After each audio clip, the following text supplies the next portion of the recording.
One story tells of St. Catherine being confronted by 15 pagan philosophers seeking to convert her, but instead converting all of them to Christianity through her eloquence.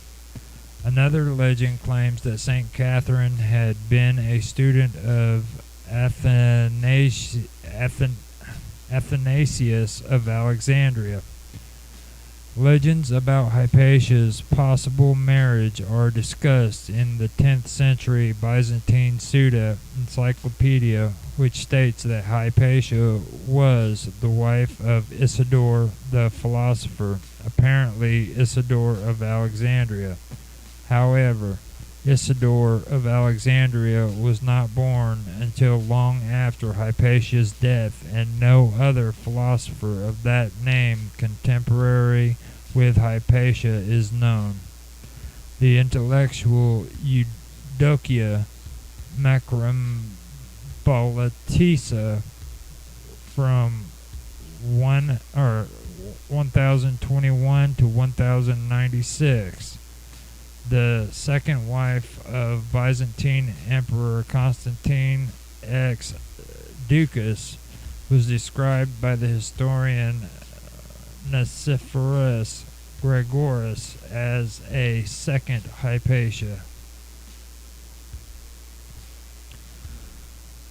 The early 18th century deist scholar John Toland used the murder of Hypatia as the basis for the anti-Catholic tract Hypatia, or the history of the most beautiful, most virtuous, most learned, and every way accomplished lady who was torn to pieces by the clergy of Alexandria to gratify the pride, emulation, and cruelty of their archbishop, commonly but undeservedly stilt Saint Cyril, in order to portray Hypatia's death in the worst possible light.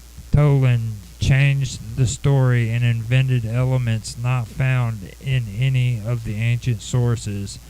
In 1721, Thomas Lewis wrote a response defending Cyril entitled "The History of Hypatia, a most impudent school mistress of Alexandria, murdered and torn to pieces by the populace in defense of Saint Cyril and the Alexandrian clergy from the aspersions of Mr. Toland." Lewis rejected Damascus's account as unreliable, out of hand, on the account of the fact that its author was a heathen, and then proceeded to argue that Socrates Scholasticus was a Puritan who was consistently biased against Cyril. Voltaire, in his Examen important de Millard Bolingbroke ou le tombeau de Fantisme in 1736, interpreted Hypatia as a believer in the laws of rational nature and the capacities of the human mind, free of dogmas, and described her death as a bestial murder perpetrated by Cyril's tinctures hounds with a fanatical gang at their heels. Later, in an entry for his Dictionnaire philosophique in 1772, Voltaire again portrayed Hypatia as a free-thinking, deistic genius brutally murdered by ignorant and misunderstanding Christians. Most of the entry ignores Hypatia herself altogether, and instead deals with the controversy over whether or not Cyril was responsible for her death. Voltaire concludes with the snide remark that when one strips beautiful women naked, it is not to massacre them. In his monumental work, The History of the Decline and Fall of the Roman Empire, the English historian Edward Gibbon expanded on Toland and Voltaire's misleading portrayals by declaring Cyril as the sole cause of all evil in Alexandria at the beginning of the 5th century, and construing Hypatia's murder as evidence to support his polemical thesis that the rise of Christianity was the sole cause of the Roman Empire's decline. He remarks on Cyril's continued veneration as a Christian saint, commenting that superstition Christianity perhaps would more gently expiate the blood of a virgin than the banishment of a saint. In response to these accusations, Catholic authors, as well as some French Protestants, insisted with increasing vehemence of Cyril had absolutely no involvement in Hypatia's murder, and that Peter the lector was solely responsible. In the course of these heated debates, Hypatia herself tended to be cast aside and ignored, while the debates focused far more intently on the question of whether Peter the lector had acted alone or under Cyril's orders.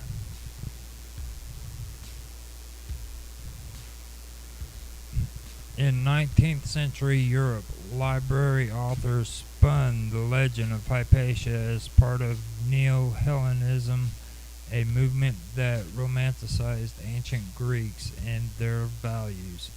Interest on the literary legend of Hypatia began to rise. Deodata Saluzzo Roro's 1827 Ipazia o Zero della Filosofia suggests that Cyril had actually converted Hypatia to Christianity and that she had been killed by a treacherous priest.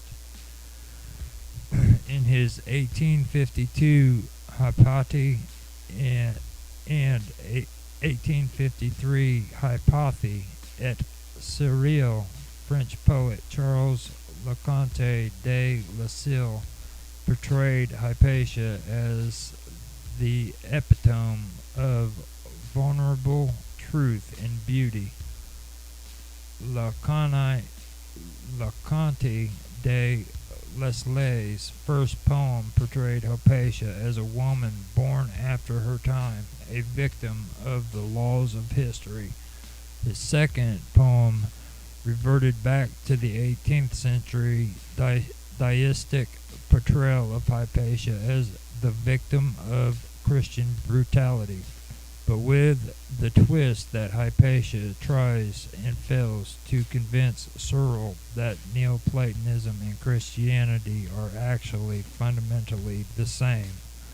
Charles Kingsley's 1853 novel Hypatia, or New Foes with an Old Face, was originally intended as a historical treatise, but instead became a typical mid-Victorian romance with a militantly anti-Catholic message, portraying Hypatia as a helpless, pretentious, and erotic heroine with the spirit of Plato and the body of Aphrodite. Kingsley's novel was tremendously popular. It was translated into several European languages and remained continuously in print for the rest of the century. It promoted the romantic visions of Hypatia as the last of the Hellenists and was quickly adapted into a broad variety of stage productions, the first of which was a play written by Elizabeth Bowers, performed in Philadelphia in 1859, starring the writer herself in the titular role. On January the 2nd, 1893, a much higher profile stage played adaptation Hypatia, written by G. Stewart Orgolevy and produced by Herbert Beerbohm Tree, opened at the Haymarket Theatre in London. The title role was initially played by Julia Nelson, and it featured an elaborate musical score written by the composer Hubert Parry. The novel also spawned works of visual art, including in 1867 portrait of Hypatia as a young woman by the early photographer Julian Margaret Cameron, and in 1855 painted by Charles William Mitchell, showing a nude Hypatia standing before an altar in a church.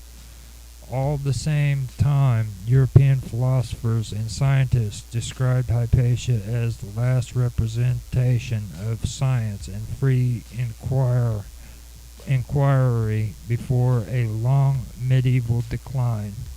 In 1843, German authors Soldan and Heppe argued that their highly influential history of the witchcraft trials that Hypatia may have been, in effect, the first famous witch punished under Christian authority.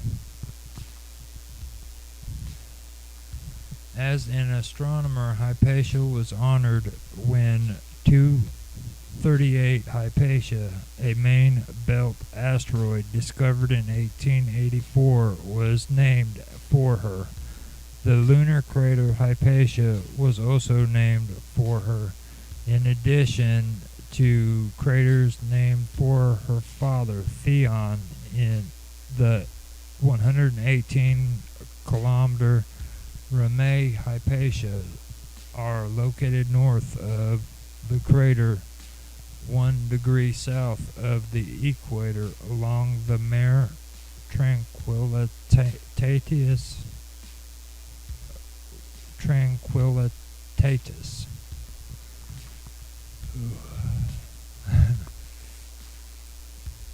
In the 20th century, Hypatia's life and death was cast in the light of women's rights, and she was adopted by feminists.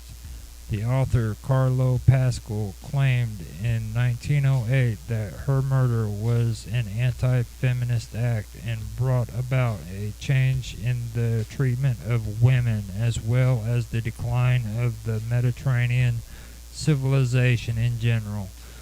Dora Russell, the wife of Bertrand Russell, published a book on the inadequate education of women and inequality with the title Hypatia, or Women and Knowledge, in 1925. The prologue explains why she chose the title. Hypatia was a university lecturer denounced by church dignitaries and torn to pieces by Christians. Such will probably be the fate of this book. Hypatia's death became symbolic for some historians. For example, Kathleen Wider proposed that the murder of Hypatia marked the end of classical antiquity, and Stephen Greenblatt observed that her murder effectively marked the downfall of Alexandrian intellectual life. On the other hand, Christian Wildberg notes that Hellenistic philosophy continued to flourish in the 5th and 6th centuries, and perhaps until the age of Justinian.